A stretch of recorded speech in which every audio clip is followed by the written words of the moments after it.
back to A Well-Designed Business. My name is LuAnn Nigara, and I'm so glad you found this podcast. Together with my husband Vince and our partner Bill, we have grown our company WindowWorks from the ground up. So I know and I understand the challenges you face in running your interior design business. I also know that your talent alone isn't enough to ensure your success.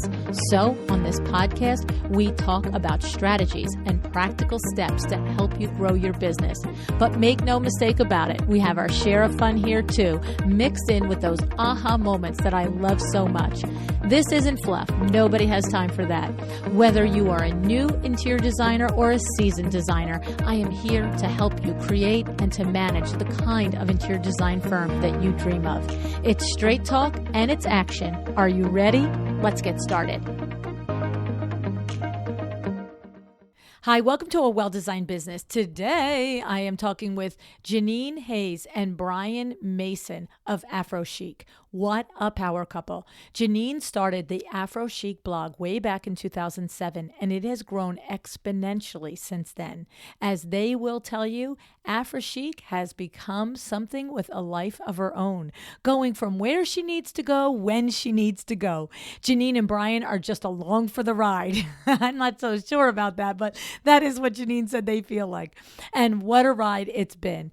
AphroChic now includes books, a magazine, a podcast, a design studio and shop, and more. Janine and Bryan are here today to talk about their new book, AphroChic, celebrating the legacy of the Black family home.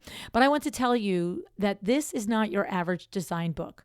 Of course, it is a beautiful, display-worthy book. It has all the pretty pictures. It features gorgeous homes and interiors of notable Black Americans, actors, musicians, entrepreneurs, and executives.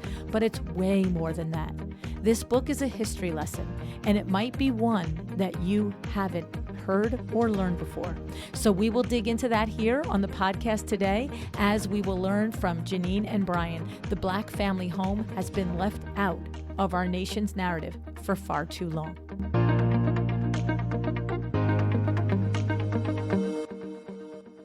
Hey, Bryan. Hey, Janine. Thanks so much for joining me on A Well-Designed Business today.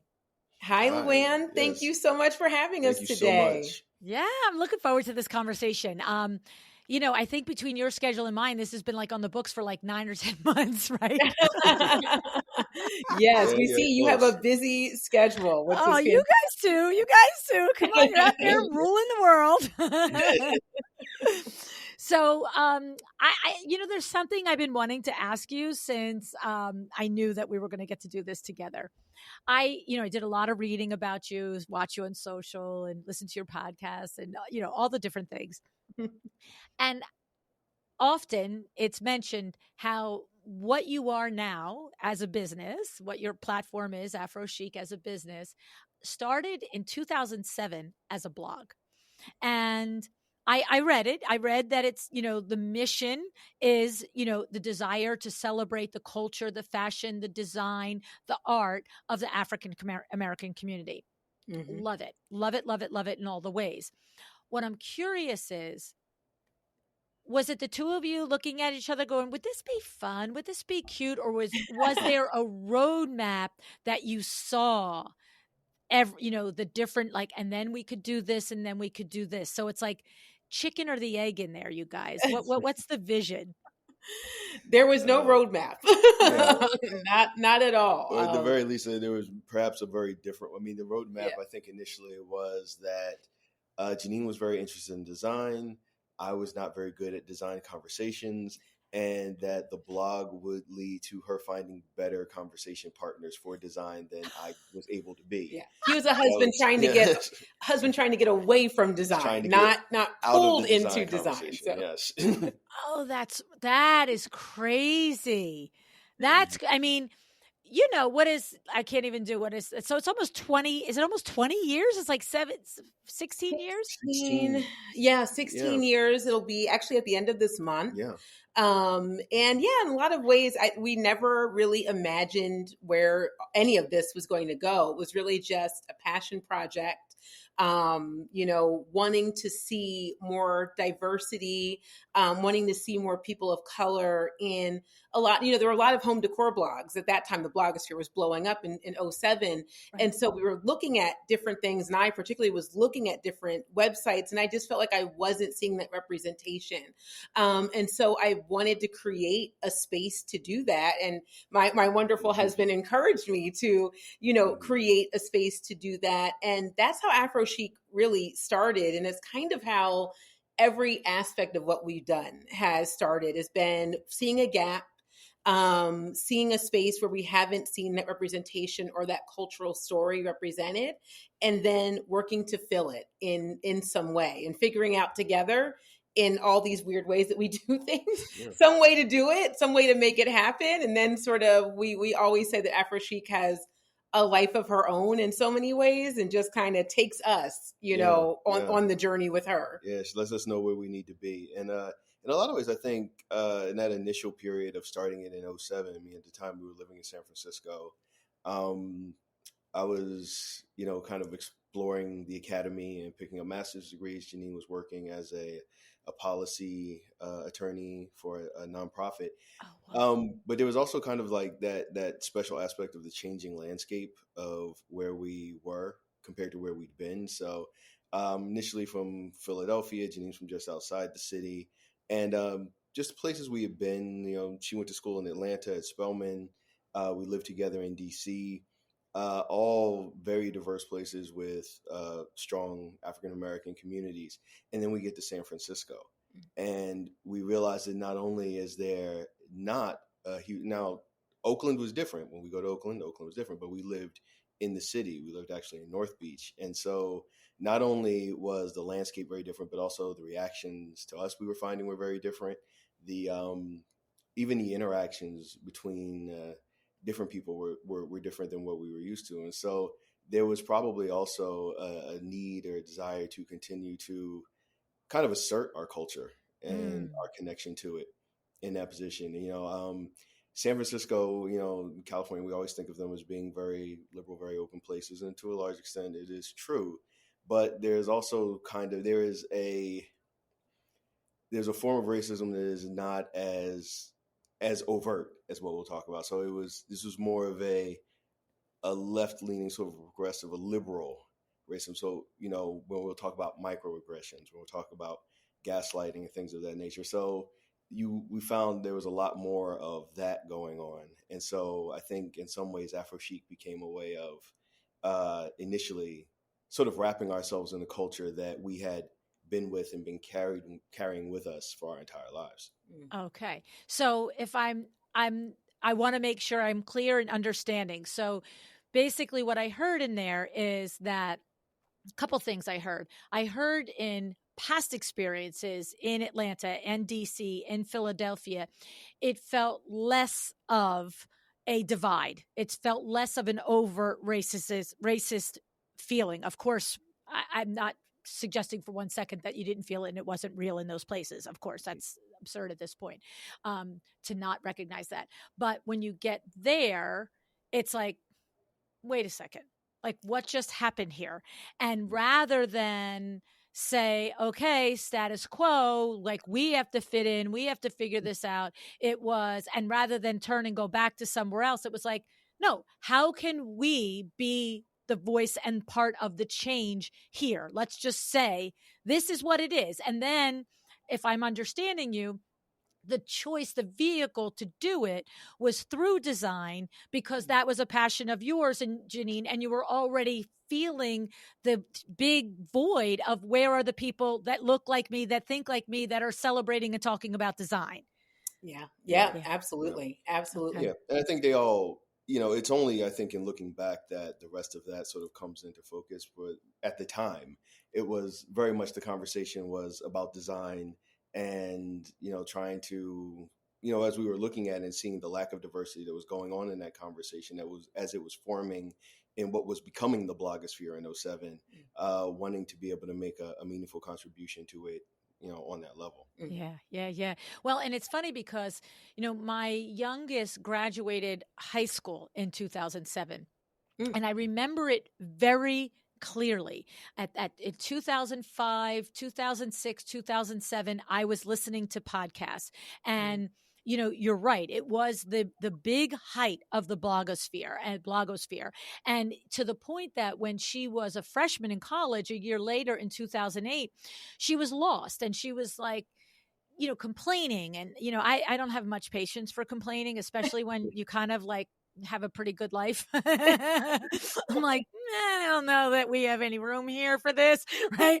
And she just, and what I knew it was that her first year of college, there was nothing calling her. There was nothing that she was sinking her teeth into that was just consuming her and just lighting her up. And she's an excellent writer.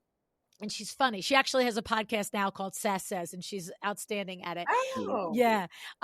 But I said to her, I'll never forget, we were sitting at a restaurant in DC. She went to Georgetown, and me, her, and her husband, my husband, and the three of us are sitting there.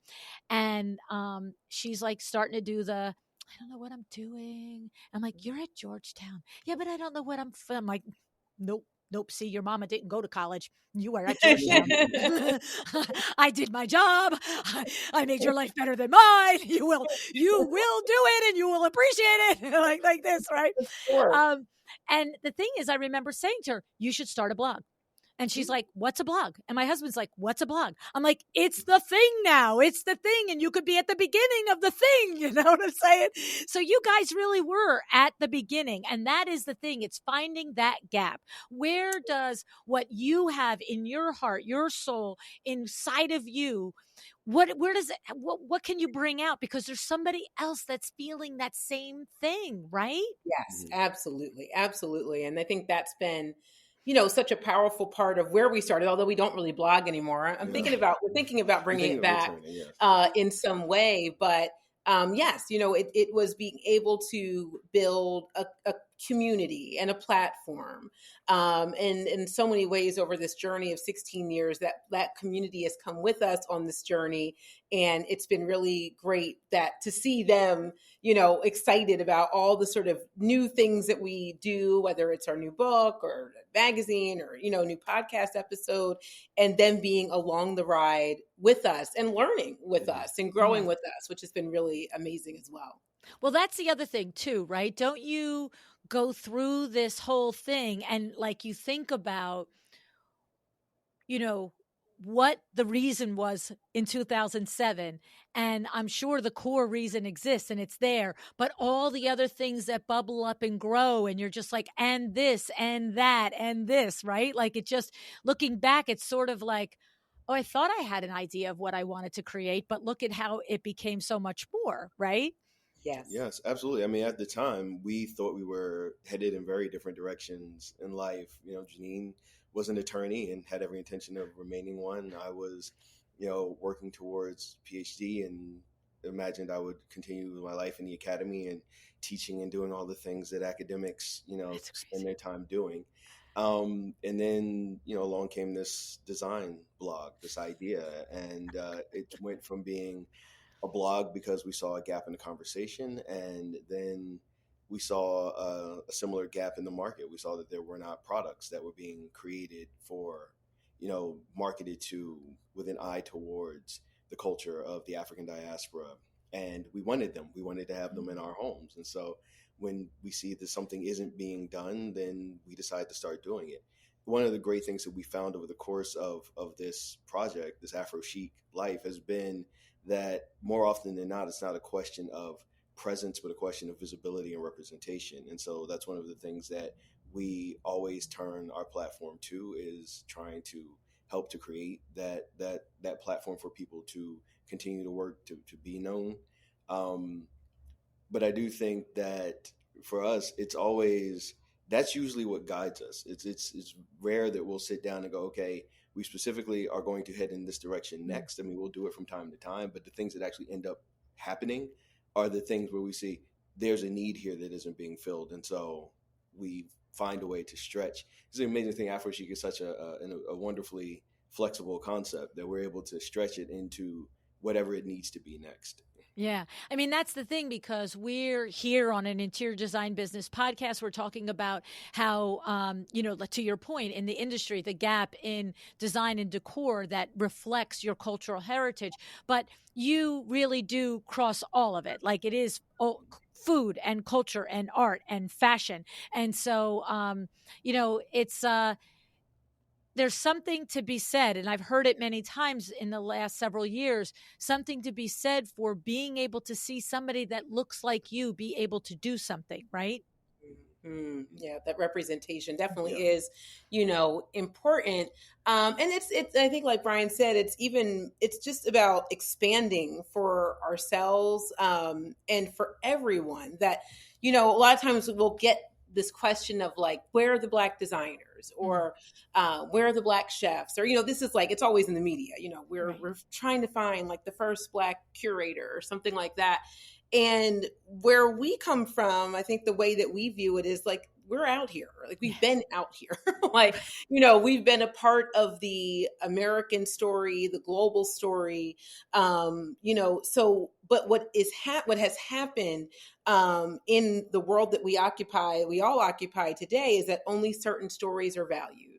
And so if only one cultural story is valued, everyone else's story just sort of gets pushed out. And so what we're very interested in is going back to what actually is baseline, and baseline is diversity. Right. We live in a diverse world. We live in a diverse country. We have so many layered and beautiful cultural stories to tell. And so we always feel honored and so happy that we can do something like AphroChic, celebrating the legacy of the Black family home, talking about the African American story and the journey to home in America. But also, we hope it inspires others to tell more stories. And we actually are seeing that. We're seeing people who have written to us and are telling their own stories of their own heritage. And that's the America that we love and want to celebrate and want to encourage more of, because we're a tapestry here. And the more that we start to investigate that tapestry and understand ourselves more fully, the more we realize, what a beautiful country we live in. And so the thing that gets really interesting about this in the conversation is this starts to lead us in the direction of recognizing the need to redefine the concept of design as we approach it. And so we've talked about this, we mentioned earlier before, the idea that when we talk about the history of interior design being a thing that develops from the European upper classes, wives who were at home, some found that they had a particular facility for decorating. Others would ask, oh, come decorate my house. Eventually that becomes a profession. Eventually becomes what we know now as interior design. It's one particular way of looking at it, and a way that sort of, explains a Eurocentric through line in it. But to go back and look at it and recognize that design is diverse by nature because the world is diverse by nature.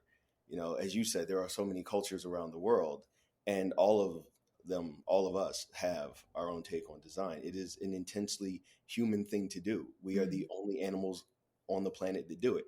Some build nests and some do have, or dams or something like that. But we're the only ones who create things specifically to say, I'm going to put this in my house. Right. And it means something to me. And so, like with so many things, as Janine was saying, talking about, the presence or absence of Black chefs, Black photographers, Black people in design or in sciences or things like that. A lot of that comes around to what we talk about in the book, actually, as being the hard work of forgetting, and recognizing the effort that America as a society puts into ignoring the presence, and not only ignoring the presence or ignoring the history, but there's a way in which pop culture is manipulated to create a sense of common knowledge that we all basically understand that not only do these things not exist, but their existence was never a possibility, even in direct contravention to all the history to the contrary. Right. And so we need at this point to begin really analyzing, really evaluating these conversations as we have them. Because even now, as we look at design, we recognize that as much as people are talking about doing the work of diversity, the work is not in diversity. Diversity is design's natural state. We're not trying to introduce diversity into something that is by nature Eurocentric. The work is in taking something that actually spans all cultures and all people throughout all of time for as long as we've been here, and narrowing it down to this one specific cultural band. And think about the work that it takes to do that. And the additional work that it's taken to get us all to a point where doing it is reflexive. We do it and don't think about it. Right, So it's right. time we need to start thinking about it. Right. To what you're saying is, and I can remember a conversation that I had with Layden Lewis on the podcast, a good friend of mine, him talking about, to your exact point, global design is there, right? Mm-hmm. Like there is design that reflects the African culture. There's design that reflects the, I don't know, the Egyptian, like, well, that's in part of Africa. Here I am, right? Like, you know what I'm saying, right? Like, like, don't mind me with my geography. But the point is, it's already existing. What you just said, and I just heard, Bryan, is don't be so, Euro white centric to think that all of a sudden these other designs were just invented. No, they've been there all along. We have just, as a society and as a culture, only shown, expressed, revered, put on display the white Eurocentric design. Is that what I'm hearing you're saying, right? Yes. Yeah. And it's one of those things where the evidence is always there. But one of the amazing things about human beings is we can have disparate ideas on things for a very long time that never seem to run into each other in our heads. So it doesn't matter if you're looking at something like the effect of, let's say North African Moroccan culture on the work of someone like Escher, or the fashion designer whose name Yves Saint Laurent, who were both very inspired. So there are places where design from around the world has made its impact, has made its mark on European design, and then been touted as design once that's happened. You can go even further back into antiquity and talk about the influence that ancient Egyptian statuary had on Greek and later Roman statuary. But we know that those things are there. But then when we go to talk about design, we'll say, this is design, and we don't know what anyone else is doing. Even as it, the work of the rest of the world, including the African Americans, is being pulled into this what is euphemized as mainstream version of an idea, and somehow in the process being legitimized and forgotten simultaneously. So talk about, where is that now? Where is that now for you? Do you see, it's baby steps of change? Have you seen any big steps of change? Like, what are you experiencing as you have been on this mission for 16 years to open basically all of this up and, like you said, take it and make it something that is doesn't have to be put in your face to say, did you see this? It just becomes, yes, I noticed this and I noticed this and I noticed that. That's what I think I'm hearing you say, right? Yeah, I mean, that's a really good question. I think that, for us, and we've talked about this, like, why do we do all the stuff that we do? And we are, like, right, we're very much about being service oriented, being in service to our culture, and to our community. And so that's what drives us in every sort of new thing that we do. I think that, we feel like the way that we can best be in service is to create a strong platform that can really showcase, our cultural heritage, African American and African diaspora heritage. And it's a place that platform that we're building is unapologetic. It's not asking to sit at anyone else's table. It's not asking for permission to exist. It just exists because we are human beings. We have wonderful things that we have contributed, and it really is a space to celebrate that. And I think that that's our idea of service. I think that we talk a lot about at home. We'll talk a lot about the knots of so many complicated issues that exist in our world. And those issues could be centuries and centuries old. So it's not like any one of us can actually, kind of tear through that knot. But if we all try to be in service in our way to, elevate, to show representation, to highlight, to make our world more aware, then we're doing our job. And so for our little piece of what we can do, we feel like AphroChic is the space that we can help and do our job, honoring, all the people that came before us. Even in the beginning of the book, we honor our ancestors, because without them, without the work that they did in the struggle, we wouldn't be able to do what we're doing right now. And I think we definitely are seeing attempts at change and transformation. In the course of those attempts, though, I think there are things that we lose sight of. We lose sight of the fact that there are many different kinds, levels, types of racism. We lose sight of the fact that racism is itself not a single monolithic stagnant thing. It is living. It adapts. It changes from one situation to another. And I think we forget the lessons of things that have already been tried. So, for example, if you see if you see something like a media platform or a designer showcase or something that says, "This is our diversity area. This is our place where we are going to showcase, we're going to highlight the work of people who are, not of the quote unquote mainstream. We're going to do this here." What we don't realize is two things.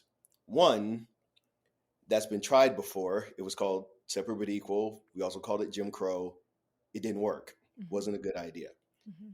The other thing that we forget is that, and perhaps more fundamentally, is if you put everything, all of your diversity in one place, then what you are also tacitly saying is that if you're not interested in diversity, if you don't want to see anything other than who you came to see, design as we've always put it, the way that we've always talked about this, that's great. Just don't look here. Right. Go to anywhere else in the show.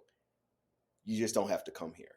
Right. And so for anybody who doesn't wander through that particular area, who doesn't specifically seek it out, diversity in design is not a thing. It's not a concept that they ever have to come into contact with. And so it's not an idea that they ever have to confront. Right. And it's so crazy because it's actually exclusion under the guise of inclusion. Yes. Mm-hmm. Mm-hmm. Yeah. And it's something that it happens, and I'm not attacking anyone's intentions, and I'm not calling anybody out specifically. This is something we've seen. You can look across the board and see where this is, especially as, in the last few years since 2020, there's been this rush for diversity. And I think the urge for it, however honest, the idea of how that plays out and what it's supposed to look like is something that we need to take more time, spend more time thinking about, because in some cases we're falling back on very old ideas and not realizing the difference because the terminology has changed or because the medium has changed. Mm-hmm. But those are things that need to be addressed in the way that we're doing that. We're not recognizing that this is an idea that's already been tried and it didn't work then and it doesn't work now. And the diversity is not something that you do in fits and starts. If it's not woven through the fabric of everything that you're doing, then it's not actually diverse. Right. It's, right. You can't sort of like polka dot or chocolate chip diversity. It either has to be all of what you're doing or it's really none of it. Mm-hmm. To that end, in speaking to the design industry, and pick whoever you want to speak to. Do you want to speak to individual designers, boots on the ground, that are running their businesses and making their hires, making their choices in design itself? Do you want to speak to the brands? You want to speak to the trade, the vendors? What would you say? Would you say, if you could say, open your eyes this, open your eyes that? Like, I hear what you just said and it's heard, but the next step. So what you did was you showed us what isn't working, right? What showed us like sort of like a duplicity in like what you thought you were trying to do actually ended up being exactly what you thought you were trying not to do. It's like sort of like, hello, look at what you just did. But what are some things that you would say, these are meaningful ways that you as an interior designer, or you as a owner of a brand or a vendor or a manufacturer, these are some things. Think about this. Are you addressing this? Are you doing these things? Do you have any thoughts around that, Mm. you guys, Bryan or Janine? I think that, I mean, absolutely. And there's almost like so many different layers, in terms of like the different places to start. But I do think that, in some places it is baby steps, and in some places it is making sort of systemic changes. And so, for instance, when we started this second book, what was really great about it was actually talking with our publisher about what we wanted this book to be. And so it is an interior design book. It is full of beautiful photos, but it's also a history book.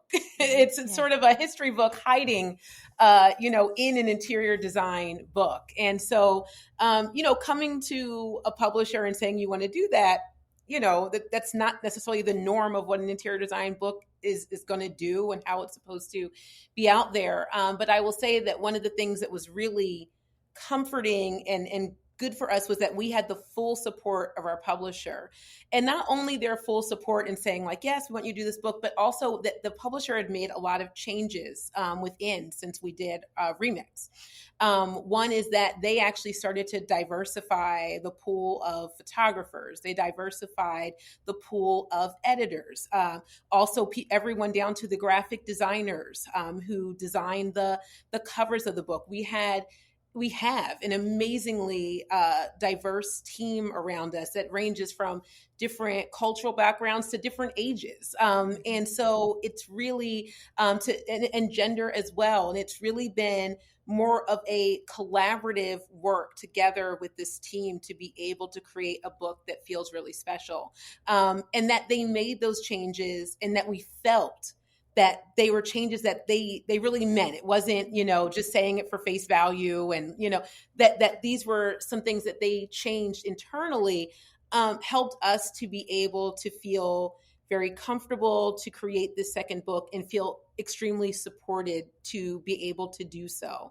And so I think that it's important when you're when you're working even like a book, or you're working with corporate clients, because even your publisher is almost a corporate client in some ways as well, that you're sitting at a table that you like.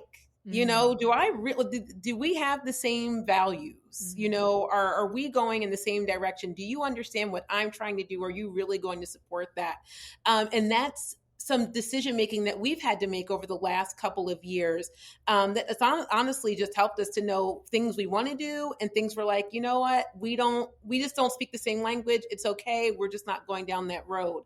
The same thing that we've done this year with Wayfair, that's become a great partner with us in terms of expanding the work of Black makers. They have a campaign that they started last month during Black History Month, called Celebrate Black Makers.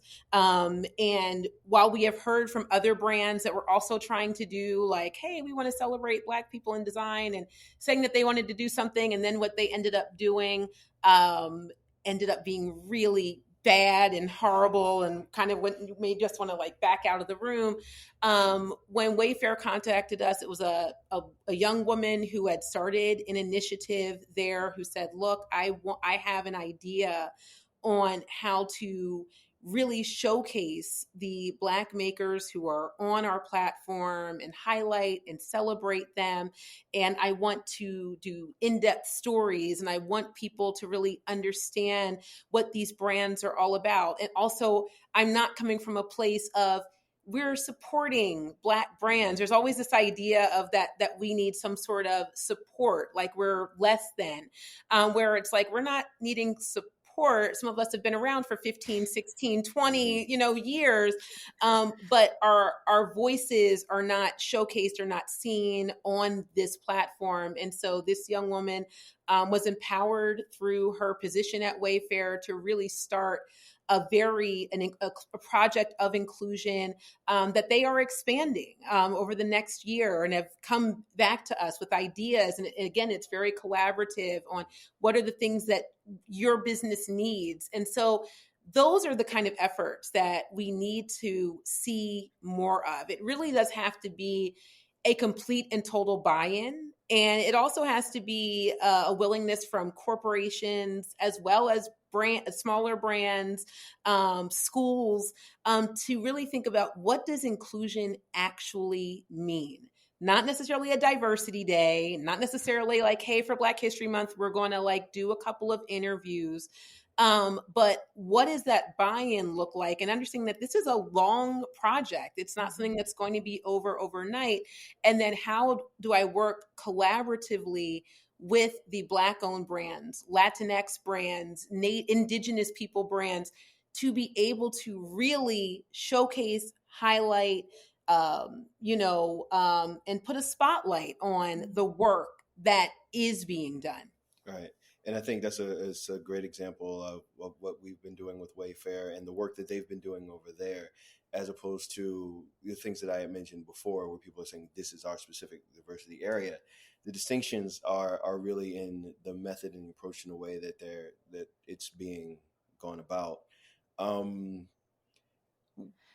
So what I'm hearing from it too is, not only am I hearing how, whether it's a big or a small company, there is, one way to execute, which feels sort of like lip service. And there's another way that actually truly honors the talent, the business, the person behind whatever. Yes. Right. Okay. And I hear that and I acknowledge that. And I'm glad you brought it up. The other thing that I'm hearing is that if you are whether it's the Black business owner or the gay business owner or the Latinx business owner, whatever it is, if you're in that opportunity for a transaction or a business deal, or even if it's a consumer relationship for an interior design project, and you're not feeling like you're genuinely sharing the values and you're aligned with the people you're working with, it's okay to walk away and say, not the right deal, right?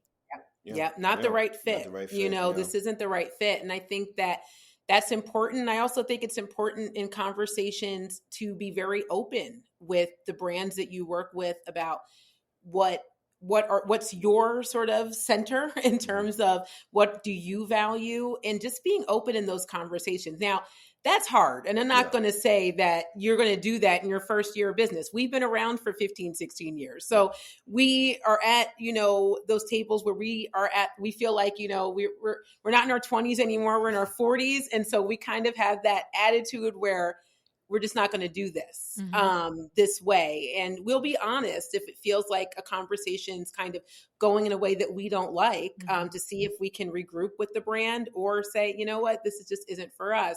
And we want to make sure that we do more of that work, because that's our duty for putting the work in for 15, 16 years. Our duty is to be able to sit at that table and say, this isn't right. Yes. Not just for us. This isn't right for our community, and this is what we need you to do. Yeah. Mm-hmm. So one of the things. One of the things we were talking about is just the number of levels at which change can happen, needs to happen, and trying to speak to all of them kind of simultaneously. Part of what we're looking for is being open to reevaluating concepts, however core we may feel they are. And understanding that there's a balance to be struck between, different sides of what it is we're attempting to do. So, for example, yes, baby steps are necessary. Baby steps are required. There's a point at which baby steps also become a way of postponing transformation. At the same time, and in balance to that, understand that you're not going to get it all right all at once. Whoever it is that we're talking about on either side of the equation, however well intentioned, we may be, there are things that people are going to get wrong. There are things that we're going to have to go back and talk about and say, okay, well, we intended to do this, where we actually ended up was over here. Because, there are certain things that we simply have to acknowledge are so deeply ingrained, so fundamentally woven into the way that we conceive of reality as Americans, that, it's very easy for, as Janine was mentioning, a sense of paternalism to creep in. And we're saying, okay, well, we're going to create this opportunity for Black businesses, but we're going to look at Black businesses as if they're charities. And so we need to support them. We need to something bad happened, everyone send $1 to your local Black business, as opposed to recognizing the amount of time that people have put in, the amount of expertise that they've developed, that Black businesses have existed since before the Civil War. Like this is Right. this is not new. Like Right. Black business is not something, but understanding that even when those things happen, the response is not to try and justify or cover, but to recognize, okay, we did that wrong. We need to go back and do this in a different way, because it's in the ability and the desire to continually refine the process that that true intention is revealed, and that the desire to do something better can take place. And so to that point, I would say, one, yes, AphroChic, celebrating the legacy of the Black family home, is great, because it is inside of this design book is hiding a history book and also like a minor sociology text where we talk about things like, we mentioned the hard work of forgetting. We talk about the status of the Black family home as a missing character in the narrative of American history, and the role that plays in a suite of myths that really are the foundation and kind of this upholding structure for the American identity and American point of view. And there are reasons why this absence happens in homes, the reason why this absence happens in design, the reason why this hard work of forgetting has become a reflexive action in so many aspects of our society. And then also I would recommend I say this because in order to really change something, it's very difficult to make lasting change at the periphery of a thing. Changing just a particular event or changing just a particular publication, when what's really at issue is a problem at the core of how we think of something. So you kind of have to go back to that concept. And so, reading AphroChic, we talk about this history of home and the obstacles that have been put in place of African Americans to obtain homes, to simply be at home in America. And so another book I would recommend is actually called Reluctant Reformers by Robert Allen. Who's a very good friend and mentor of mine. And it really is about the history of reform movements in the United States and the ways in which the underlying racism of people undertaking these reform movements interfered with both the base concept and the eventual outcomes of what they attempted to do. Very great, really great history book, amazing sociology work, but something that I think more of us need to be aware of, because you start to educate yourself in that way, and then you look at your particular area. And from there, you start to realize that the responsibility for changing this exists at every level, from the individual designer, the boots on the ground, to the brands, to the shows, to the publications. Because as Janine said, it's either it's a total buy-in. We all have to bear some responsibility for this work.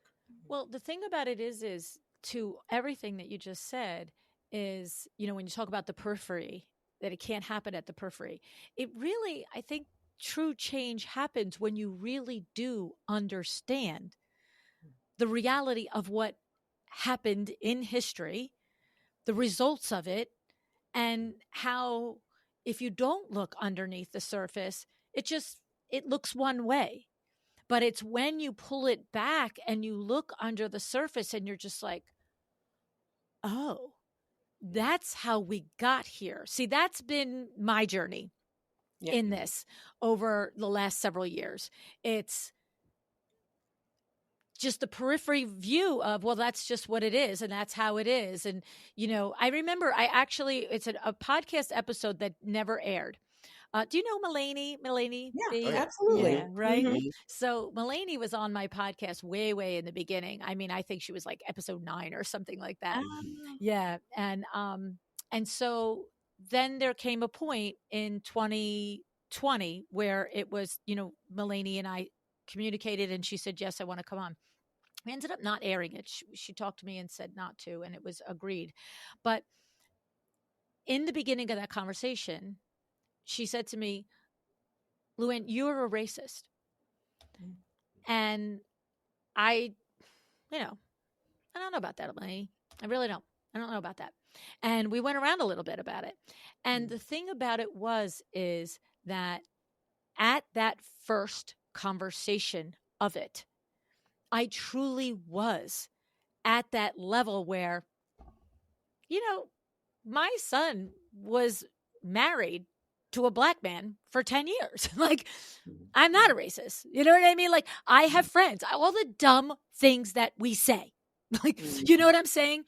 And it really wasn't until through friends, good friends in the industry, good friends in real life, and reading, that I got what you were just talking about. It's not just about what I'm thinking in my head about if I look at you and I could sit and have a cup of tea or a cup of coffee with you, if I respect what you do as a business person or don't respect what you do as a business person. It was literally through the discovery of all of those things that have happened over the years that just create these ideas and these concepts that until you really have someone like yourself or any of these other amazing authors and activists and just people who share their heart and their soul, that's when you get it, right? It's like, it's, you know what it is to me? It's like, let's take a much easier example. I am the aunt to somebody. My sister has 3 kids. I am their aunt. And my sister tells me all the time how she's either completely joyful because her kids are amazing, or she's completely miserable because her kids are a pain in the neck and she's exhausted, whatever the thing is, the observation of her life. And I actually think, because I'm her sister and I'm her aunt of these children and I love all of them, that I get it. And that's what I learned. Like, I never got it. I never would have gotten it. I never took the time to get it. And it's that difference. It's when you have a book like yours, where it is a beautiful book and we can all appreciate the book, but when you teach us something in it and you have taken your heart and your soul to reveal the things that your garden variety humans, like you said, the hard work of forgetting, like, how about the hard work of not noticing? How about that? Yeah. Like, just not Well, noticing. and that's why it's so, and that's why it's so great. I just want to say that it's, that history is so important. I think that, we're all conditioned in one way or another to not see sort of what's going on in our country. Only what we see. We see what is going on that affects us, not the others. And that's the big. Yeah. And we're not, pulling up the rug and really sort of looking underneath, and so it's great to be able to, it was great for us to be able to sit down and really explore history, because history is where we begin to understand the construct, what's been constructed around us. And I am glad that people have read those historical parts of the book, The Journey Home, which really, especially, I want to say, really, it's Bryan's the historian, the amazing work that he did in going back to all these historical texts from emancipation forward to really show what those barriers have been in a way that hasn't been showcased before. Sort of, why has it been so difficult, so challenging to have home in America for African Americans? And so having someone lay that out in a historical, text is extremely important. It gets us all to investigate and think differently. It even got us to think differently. It even got us, as we were writing the book, sitting down with our parents and having conversations with them, and them telling us about the barriers that they had faced getting their first home, that we had stories we had never heard before. Never knew. And so bringing those stories out was also, I think,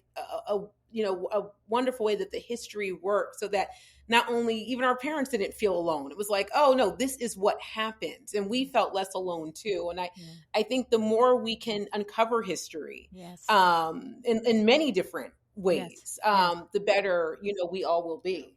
So one of the fun things about this book and writing it was recognizing, once we recognized that the Black family home was this missing character, we then had to kind of sit down and start to theorize why that was, and the causes and effects of it. And a lot of what's come out of that, the important things that have come out of that, speak to what you're talking about, is kind of the hard work of not noticing, which for us is sort of, it's the hard work of forgetting raised to the level of a reflex, so that you're forgetting this history even as it's happening around you. And you start to wonder, well, why is that? And we realize that there is a way in which we are conditioned to look at history. There are the artificial separations in the way that we look even at American history. February we have Black History Month, and Black History Month is an amazing thing, and we should have it, and all of that. Carter G. Woodson, all that history should be known and should be celebrated. But in general, we look at something like Black history, Asian history. We will look at these things as being somehow separate from, what we call American history when we put those quotes in it, when what we're actually saying is white American history, things of that nature. Right. That artificial divide in the way that we are conditioned to look at history has very tangible outcomes and very clear tells. So even in the book, we talk about some things about the obstacles that were placed in the way of African Americans wanting to own homes. But where did those obstacles come from? We don't really talk about those things. Right. We don't talk about, we do in the book, but in the general conversation, we'll talk about racism. One of the things we had to deal with in the book, the reason the timeline spans so long, is because we didn't want to leave people the option of looking at some of the racist obstacles that have been put in the way of Black American homeowners and say, well, it was terrible back then, but it's better now, because that's really not the case. But we'll tend to look in that direction, right, and say, well, that history was then, without really looking for ourselves in that history. Present, yeah. And right. I know what I'm saying is a little circular right now. But what I'm saying, for example, is when we talk about the lopsided application of something like the GI Bill, mm-hmm, or the number of Black veterans who were denied that, or when we talk about the development of the suburbs and the Levittown communities and things like that specifically excluded African Americans, there's not a tendency to then look and say, well, did I or my grandparents grow up in a Levittown community, or was my family's place in the middle class developed out of receiving assistance from the GI Bill or something like that? And so because of that, we'll tend to look at racism as there's this idea of racism is a problem that people of color have, and therefore people of color are required to solve, without really looking at where it comes from, right, or the fact that it's a joint history. It's something that we all go through together. And that's the fundamental recognition that we need to have. That's the thing that we need to be able to pull together. What I'm hearing in there is what my experience has been over the last several years. And it's, in other words, you could say, oh, well, you could pretend, the hard work of not forgetting, or the hard work of not noticing, right? Like you could say, well, 60 years ago, everybody had the same chance to come home and get a GI Bill. And why did this whole segment of the population flourish and end up in Levittown? And the other, when you don't know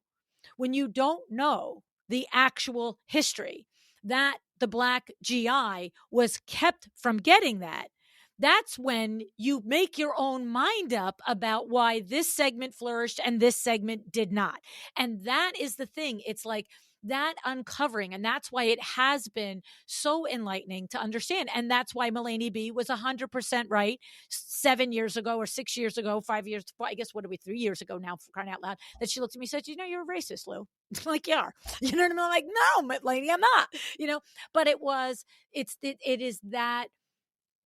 To me, it's like if you're an interior designer and you are going to be an active, supportive, knowledgeable, important, valuable part of your client's design build project, you could do it by not knowing a darn thing about if the foundation gets laid, if the rough plumbing goes in or doesn't go in, or what happens. And you know what? You could get away with it. You could do a pretty good job. You could, the plumber can save you from making a mistake, and this one could do that. And by the time you get to the pillows and the paint, you're good. And that's, to me, like the white racist that I was then. Like I was, not actively going against any blah, blah, blah, but not really understanding how the house is built. And when I understand how the house is built, now I understand the experience of the plumber, of the carpenter, of the electrician. And now maybe I can just do my part to make their part work better. Right? Like think about the difference, right? Right? That's the, but if I never learn how to build a house, I just show up and do the stuff on the outside. And if I never learn the history of why and how, maybe I never asked before, why was Levittown house, the developments filled with white people?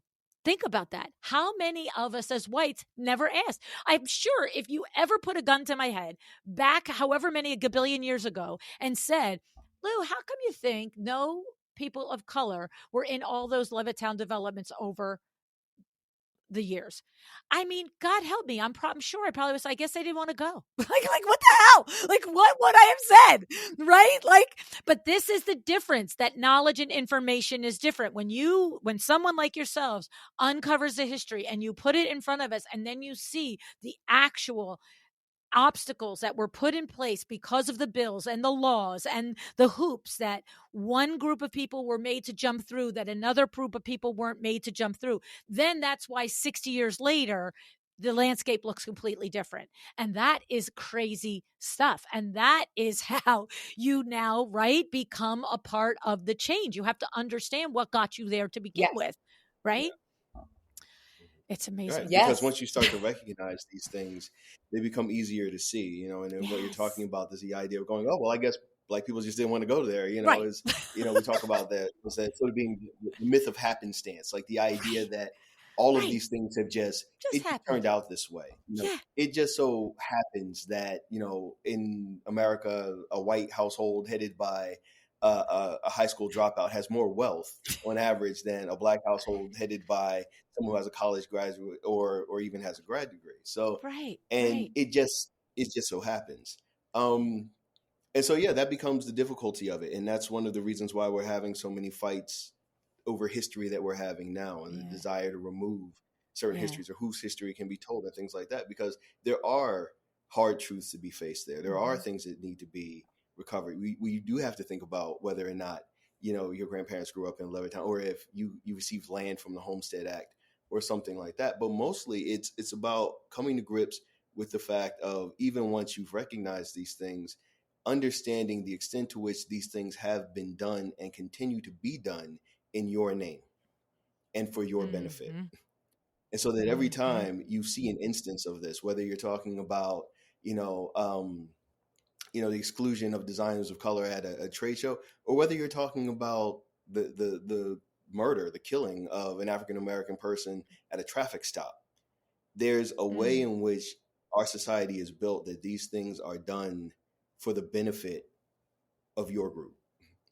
When we talk about racism as a systemic problem, we don't talk about where that problem comes from. We don't talk about the community. It's a way of placing the onus for dealing with racism on those who are its victims, rather than on its source. And so what we talk about is to say that one of the real, and we're saying this in as many places as we can, one of the real misconceptions is that there are different kinds of racism, like different types of racism. So, like, for example, there's racism that African Americans face versus the racism that, Latinx Americans face, or the racism that, and so on and so forth. And you have to ask the question that if every form of racism that this country has to offer ultimately serves to benefit the same group, then to what extent are they really different?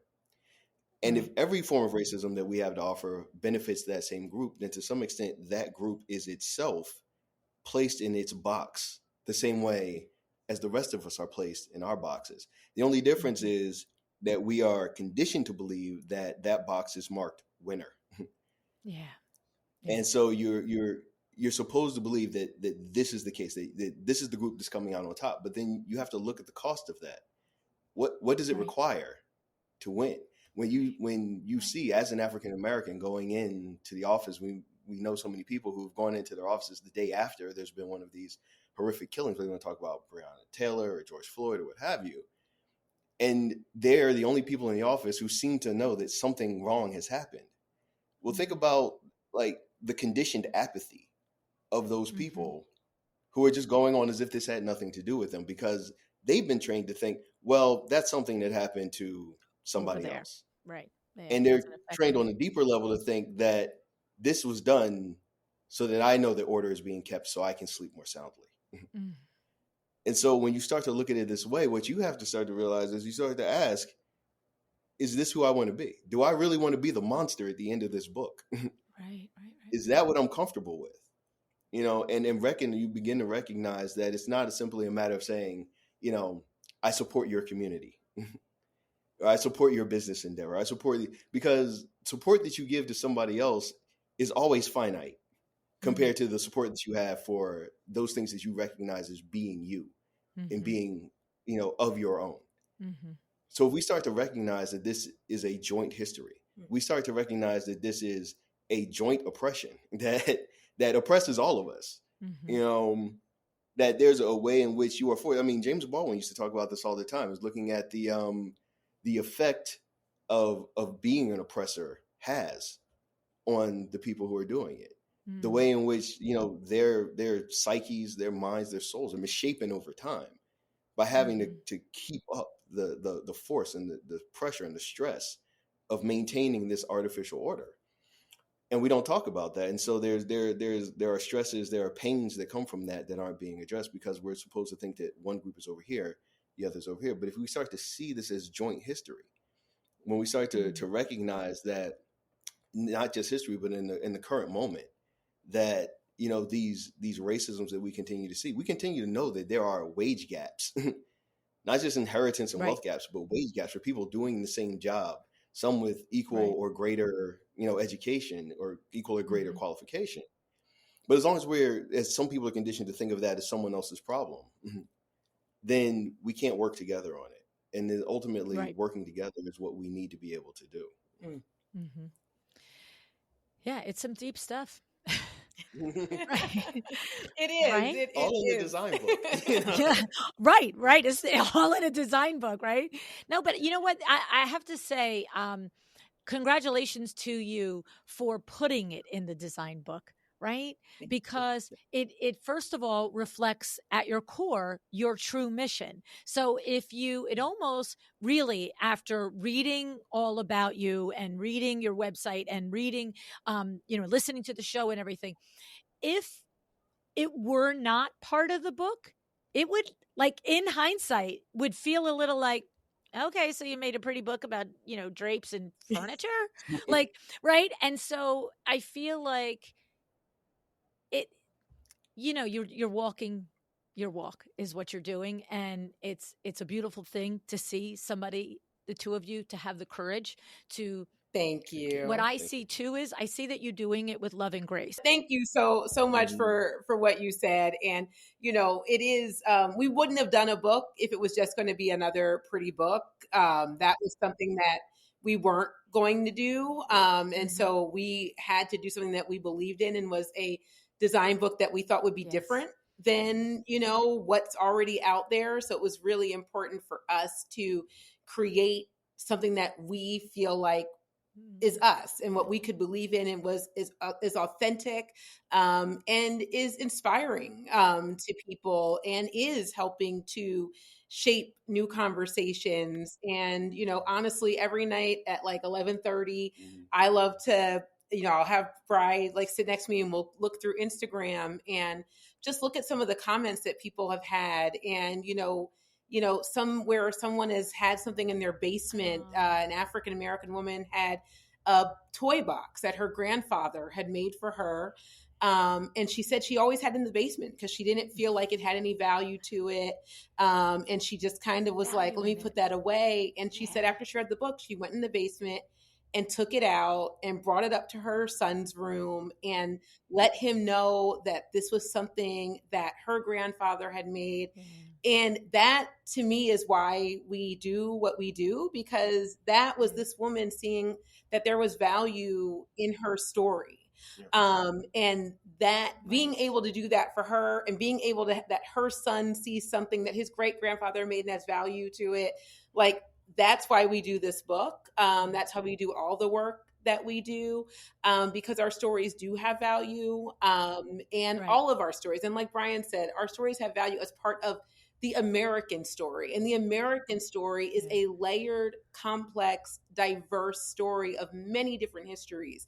And all of those stories have value. And that's when these are the stories we need to be investing in and telling, because that's the story of our country.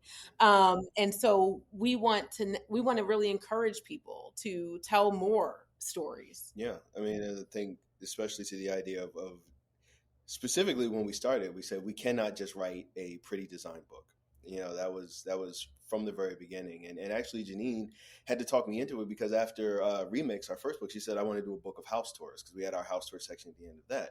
And that was my initial thought, was I don't want to do a book that's just house tours and going through, so we had to really sit down and think about the concept and what it was that we wanted to say. Because on the one hand, it's been good. It's great to the extent that this book, is intended to help to expand and diversify our collective imagining of what the Black experience is and can be.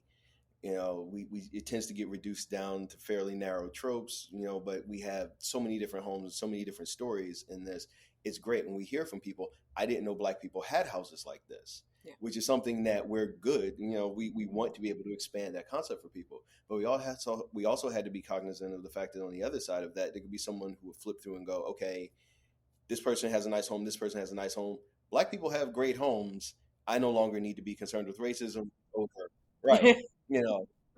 Right. Everything's great. Yeah. Yeah, exactly. Right. I just looked at 16 wonderful Black homes.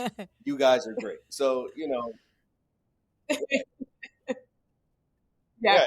So we wanted not to contribute to that work. So we needed to do something that pulled all of that together in a way that told the story as completely as we were able to within the confines of a single interior design book. Yeah. And I have to say, there was conversation within when we were writing it, particularly from some of the people that were on our team that were, white, that were concerned, saying like, well, if you have this history, it's so sad, it's upsetting. Like, shouldn't the book just be that celebration? And I understood that feeling of like, well, why would you want to have this sadness in here too? But what we, really said was the African American culture is about all of it. We do not look away from the bad. We celebrate, we have joy, but we also look at the past in a very sober way, because we have to understand that we have to continue building and moving forward. You can't do that if you don't know the past. So we wanted to let them know that it is the joy, and the joy and the sadness come together in our culture. And it is also a beautiful showcase of our resilience. And that we can show that, yes, some of these people have these great homes, but we also there are less Black homeowners now than there were before the Fair Housing Act. So there is still a ton of work to be done. And that's something that we also are able to face as a community as well. And the thing is, to what we were talking about earlier, I understand, like you said, you understand her sentiment for wanting, you're making a book. It's not a blog post. It's a big deal. It's going to sit there forever. It's part of your legacy, right?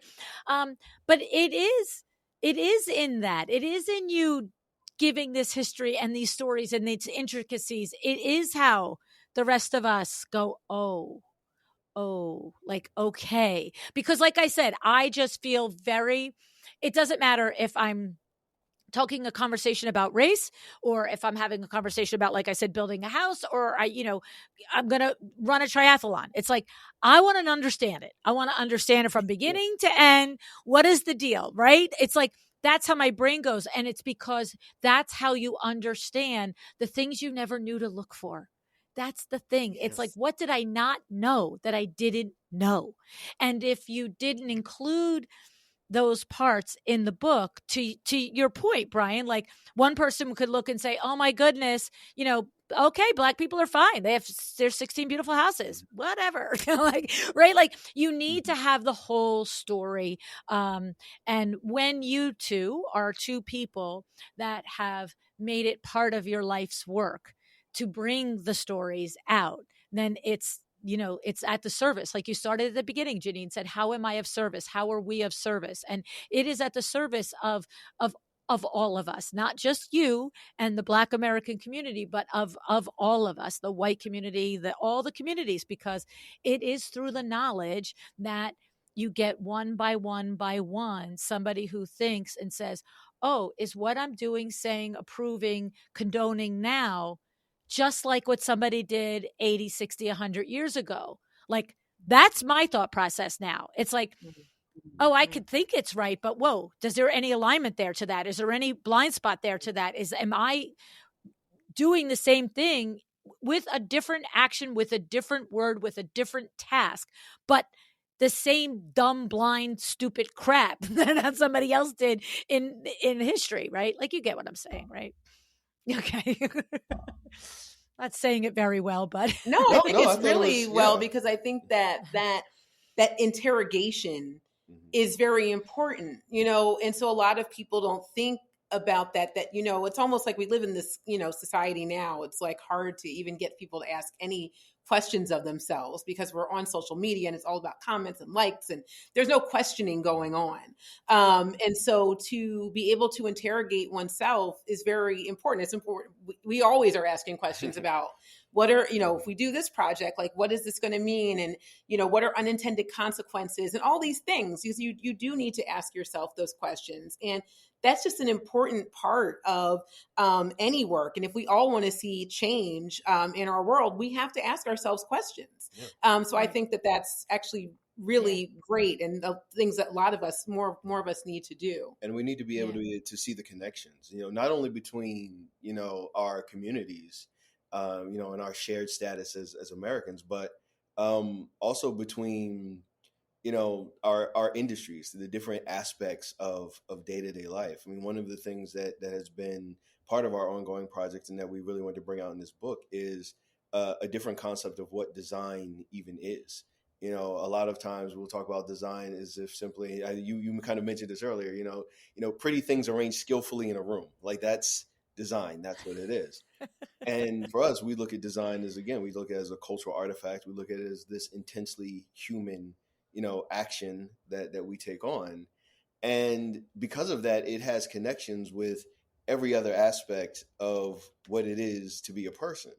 And so when we look at design and say, okay, well, I haven't noticed, the diversity or racial issues involved there, or maybe I have, but I'm not connecting them to what we're looking at as, racial or, issues as they pertain to housing. Right. And then, within the context of these last 3 years, we're not looking at how all of that applies into COVID. Where we'll say something like, we have these pandemics, and we go, well, it's hitting people of color the hardest. It's hitting African Americans the most. We're not looking at the pre-existing conditions that are brought up, not as sort of, like we said, this myth of happenstance. It just so happens that Black people have all these pre-existing conditions, but looking at the specific, point that this matrix of problems and oppressions, where you're talking about, housing segregation, you're talking about food deserts, you're talking about, whether or not a toxic waste dump or a landfill or power lines are going through your community and things like that. And how all of this creates a situation in which African Americans are basically put on the front line to be the vanguard, to take the brunt of the worst things that have happened. And how you can map that, whether you're talking about the Great Depression, Hurricane Katrina, the Great Recession of just a few years ago that the African American community was still recovering from financially when COVID happened. So we're talking about from like 2009 to 2020.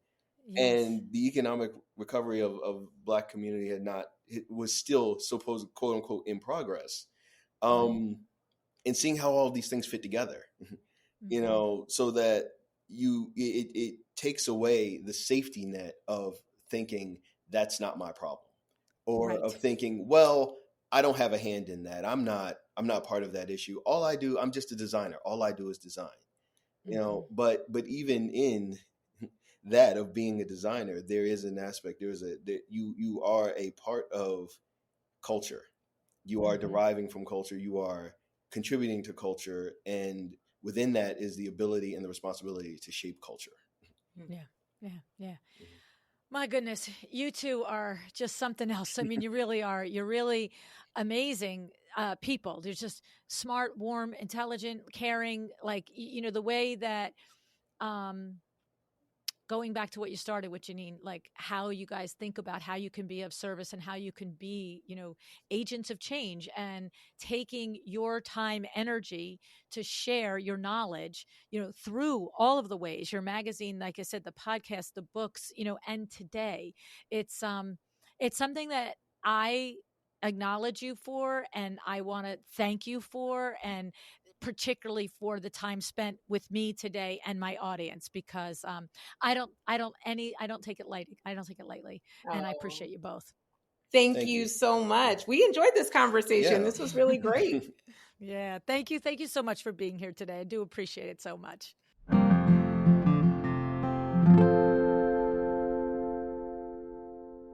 We did this interview with video, which I don't do often, but I have to tell you, these are two powerful, dynamic, loving individuals. And the energy between Janine and Bryan, it bounces off each other. The regard, the looks in their eyes. We'll probably put clips on the YouTube channel, but even if we don't, take it from me, there's something magical between them two. And I hope that you heard it in their voices.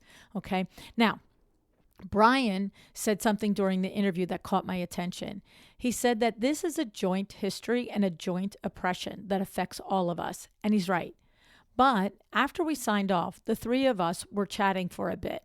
And he said it again, but he said it in a way that I want you to hear, because this is an aha moment right here. Bryan said, systemic racism doesn't just condition the oppressed, it conditions the oppressor. And many of us have been conditioned not to see the oppression. Okay. So this ties to my conversation that I mentioned with Melanie B. And I actually misspoke during the interview, and I didn't take the time to go in and clarify. I didn't want to detract from the conversation. But I realized it's important that you hear it, especially if Melanie hears it. What she actually said to me was that I was part of the oppression of white privilege. And Melanie knows I had that typical knee-jerk reaction that so many white people have. What? Not me. No, I don't have white privilege. I'm not a privileged white. There are no Thurston Howell IIIs in my family tree. We work hard. We're working class. We're not privileged. Blah, blah, blah. And from that moment, Melanie started what was for me the beginning of my education about systemic white racism. And we didn't air the interview because it actually ended up never being an interview. That was the reality of it. The interview was supposed to be about the BAD Guild, the Black Artists and Designers Guild, which Melanie founded in 2018. And we will link in the show notes. If you don't know what it is and you haven't heard of it, I suggest you check it out. Because instead, it ended up being a real, frank conversation between colleagues. In the moments of that conversation, Melanie was making sense to me, but in truth, there was so much that I still did not grasp. Mostly, I left that conversation realizing that there was so much I just didn't know I didn't know. And in the ensuing months and years since then, I have read, listened, and realized how right she was. It took more conversations and podcasts and books for me to see just how our system was built by whites for whites. The plain reality is, as white people, we are so in it. I was so in it that we don't see it. It's exactly why Bryan said that oppression conditions the oppressor as well. So maybe this conversation makes you feel uncomfortable, but I'll tell you two things. One, okay. Okay. Sit with that. No prize for being uncomfortable. No. And the second thing is, understand it is necessary. If we don't take the time to learn the real story, the real history, then how can we begin to know what we can do to forge change and to show up as allies to our friends and colleagues of color? It is by listening and being open to learning when someone points out that which we have been conditioned to forget or to never notice. It takes work, and that work can and should show up in your design, in our industry. What is your view of design? Have you been conditioned to see it as white Eurocentric. I love Bryan's statement. Diversity is design's natural state. Think about it. And I encourage you to think about further into this. Go deeper. Look at some of your favorite artists and designers. Research their history. What were they inspired by? What if you're surprised? And then think about it even further. Why was the part of that story where their inspiration was actually from, why was it erased or forgotten? And how can you be the one to bring that into the conversation again amongst yourselves, ourselves in the design community, as well as with your clients? Meaning, if you admire something in design that has actual roots in a culture other than white Eurocentric, explain it to your clients, educate yourself, and then them. Not an in your face, no, and an actual curiosity and an actual admiration for the people and culture it might come from. Simple acknowledgement.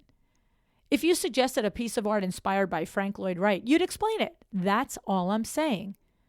Say all of the truth, right? This extends, this thing of bringing it to our industry. It extends to your collaborations and partnerships. Look around you. Is everyone included? Janine told us some of the ways that they do that at AphroChic. First, she said, everything they do is in service to their culture and community. Think about this. This is their non-negotiable. Every day, everything they do is measured by the question, is this in service to our culture? Is this in service to our community?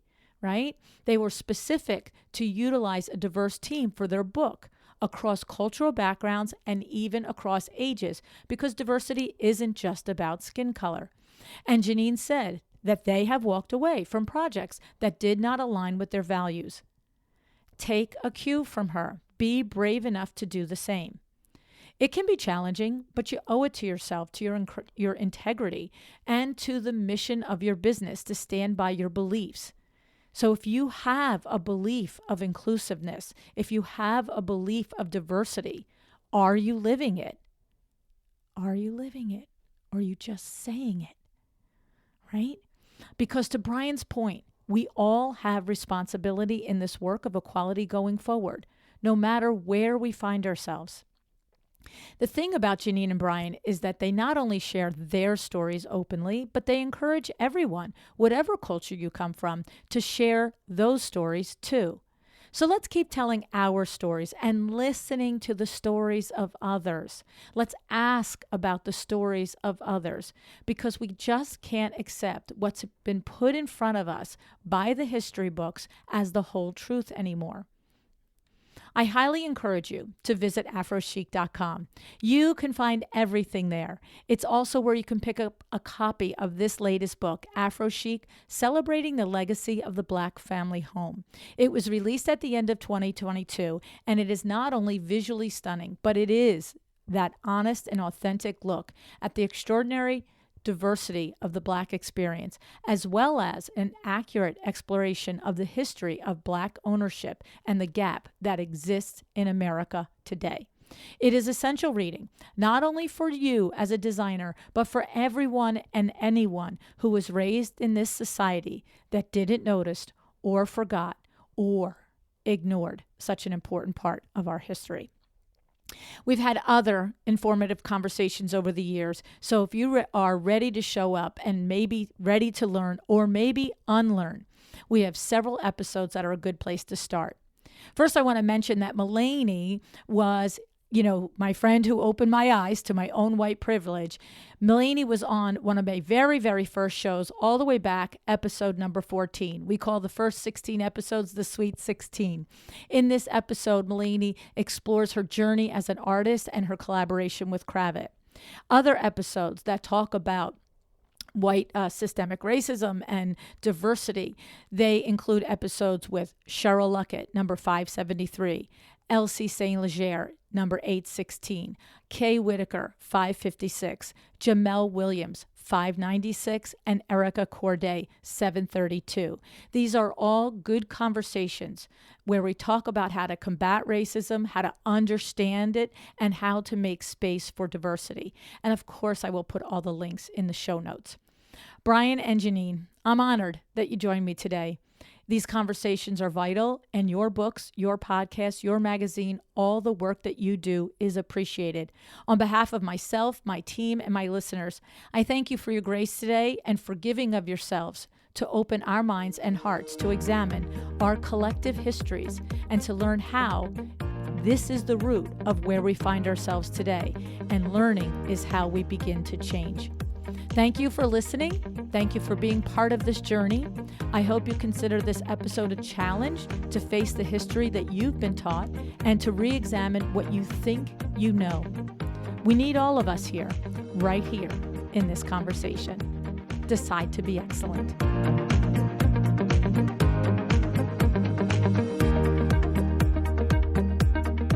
Thank you for joining me today. This podcast is a production of LuAnn Niagara, Inc. If you want to know more about me, my books, or LuAnn University, go to LuAnnNiagara.com. And if you are interested in having WindowWorks help you with your next window treatment or awning project in the New York, New Jersey metro area, go to WindowWorksNJ.com to learn more. Have an excellent day.